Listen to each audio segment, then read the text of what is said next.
안녕하세요. 오늘은 조선 왕실의 피부관리법에 대해 알아보겠습니다. 조선시대 왕과 왕비, 그리고 궁중 여성들의 맑은 피부는 많은 기록에서 언급됩니다. 궁중에서 근무했던 의관들의 기록을 보면 피부가 윤택하고 흰빛이 돌았다는 표현이 자주 나오죠. 조선시대에는 하얀 피부가 곧 귀한 신분과 미의 상징이었습니다. 따라서 피부 관리가 단순히 미용을 넘어서 권위와 위엄을 보여주는 수단이기도 했습니다. 오늘날 우리가 피부 관리에 투자하는 것과 크게 다르지 않죠. 이제 그 비밀을 하나씩 풀어보겠습니다. 피부의 기본은 맑은 물입니다. 왕실에서 가장 중요하게 여긴 것은 맑은 물이었습니다. 그 당시 궁궐의 우물은 일반 마을의 우물과 달리 정성껏 관리되었는데 청결한 물을 쓰는 것만으로도 피부 건강에 도움이 되었습니다. 특히 쌀뜨물은 미백 효과가 뛰어나 여성들이 선호했는데 세안뿐 아니라 손과 발을 담그는 데에도 사용했습니다. 또 계절에 따라 달리 사용한 약초물이 있었습니다. 여름에는 열을 내려주는 쑥물, 겨울에는 피부를 부드럽게 해주는 감초물을 썼습니다.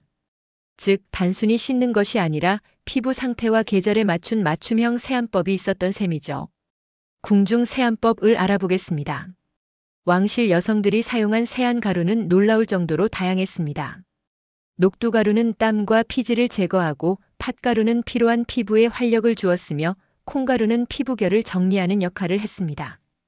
특히 팥가루는 피를 맑게 한다는 믿음 때문에 얼굴뿐 아니라 전신 목욕에도 활용되었습니다.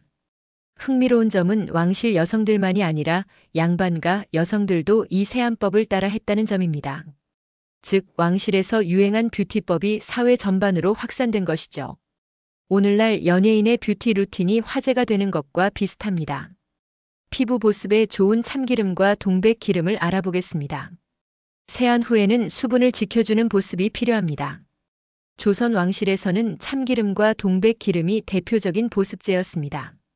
참기름은 피부를 진정시키고 촉촉하게 만들어 주었으며 동백기름은 피부의 윤기와 탄력을 살려주었습니다. 특히 동백기름은 머릿결 관리에도 사용되었는데 이는 궁중 여성들의 빛나는 머리카락의 비결이기도 했습니다.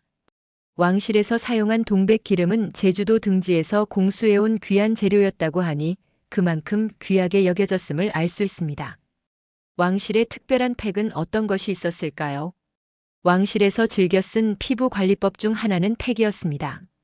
콩가루, 꿀, 인삼가루, 계란 흰자를 섞어 만든 팩은 피부 영양과 탄력을 동시에 잡아주었습니다. 특히 꿀은 항균 효과가 있어 피부 트러블을 예방했고 인삼은 혈액순환을 도와 안색을 밝게 했습니다. 왕실 기록에는 계절별로 팩 재료를 달리했다는 내용도 있습니다. 여름에는 열을 내려주는 녹두, 겨울에는 보습 효과가 강한 꿀을 더 많이 사용했다고 합니다. 즉, 지금의 계절별 스킨케어와 똑같은 개념이 이미 수백 년 전 왕실에서 실천되고 있었던 것이죠. 피부에 좋은 음식은 무엇이 있을까요? 피부는 먹는 것에서 비롯된다는 사실을 조선 왕실도 잘 알고 있었습니다. 왕실 수라상에는 피부에 좋은 식품들이 가득했습니다. 대표적으로 콩, 참깨, 대추, 밤, 배가 있었는데요. 콩과 참깨는 단백질과 오메가 지방산이 풍부해 피부 탄력을 지켜주었고 대추와 밤은 혈색을 좋게 하고 피부를 윤택하게 해주었습니다. 배는 수분이 많아 피부 건조를 막아주었고 더위로 생긴 피부 트러블에도 효과가 있었습니다. 왕실에서 이러한 식재료는 단순히 맛을 위한 것이 아니라 건강과 미용을 고려한 과학적 선택이었던 것입니다. 약초와 피부 관리에 대해 알아보겠습니다. 왕실의 피부 관리에는 약초가 빠질 수 없었습니다. 궁중 의서인 동의보감에는 피부 건강을 위한 약초가 여러 차례 언급됩니다. 인삼은 기운을 북돋아 피부에 혈색을 더했고 황기는 면역력을 높여 노화를 늦췄습니다. 감초는 피부 진정 효과가 있어 오늘날 화장품 성분으로도 여전히 쓰이고 있습니다. 이 약초들은 단순히 먹는 데 그치지 않고 가루를 내어 팩이나 연고로 얼굴에 직접 바르기도 했습니다. 이처럼 한방의학은 왕실 피부 관리의 중요한 뿌리였습니다. 예나 지금이나 피부에 적은 햇빛이었습니다. 오늘날 자외선 차단제는 필수지만 조선 왕실은 자연스럽게 햇볕을 피하는 습관을 가지고 있었습니다. 궁녀들은 외출 시 양산을 반드시 사용했고 건물 구조도 햇볕을 최소화하는 방향으로 설계되었습니다. 부채나 발을 이용해 그늘을 만들었고 긴 소매와 넓은 갓도 햇빛을 차단하는 효과가 있었습니다. 실제로 조선시대 여성들의 피부는 햇볕에 그을리지 않은 흰 피부가 미의 기준이었기에 햇볕을 차단하는 생활 습관은 곧 미인의 조건이기도 했습니다. 마음 관리와 피부는 관련이 있을까요?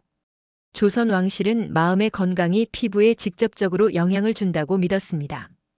왕과 왕비는 차를 마시며 심신을 안정시키고 음악이나 시를 감상하면서 스트레스를 다스렸습니다. 특히 왕비들은 아침에 명상처럼 조용히 글을 읽거나 경전을 읊으며 하루를 시작했다고 전해집니다. 이러한 마음 관리가 결국 피부에 맑은 기운을 주었고, 이는 오늘날 과학적으로도 스트레스가 피부 질환의 원인이라는 사실과 일맥상통합니다. 즉, 왕실의 지혜는 현대 의학적 근거와도 맞아떨어지는 셈입니다. 지금까지 조선 왕실의 피부 관리 비법을 살펴보았습니다. 맑은 물 세안, 곡물 가루, 천연 오일, 계절별 팩, 건강한 음식, 그리고 약초와 생활 습관까지. 무엇보다 중요한 것은 단순한 외적 관리가 아니라 자연과 조화를 이루며 마음을 다스리는 삶이었습니다. 오늘날 우리는 수많은 화장품과 피부과 시술에 둘러싸여 있지만 조선 왕실의 지혜 속에는 여전히 배울 점이 많습니다. 혹시 여러분도 오늘부터 작은 실천을 해보는 건 어떨까요? 쌀뜨물 세안, 천연팩, 그리고 햇볕을 피하는 습관.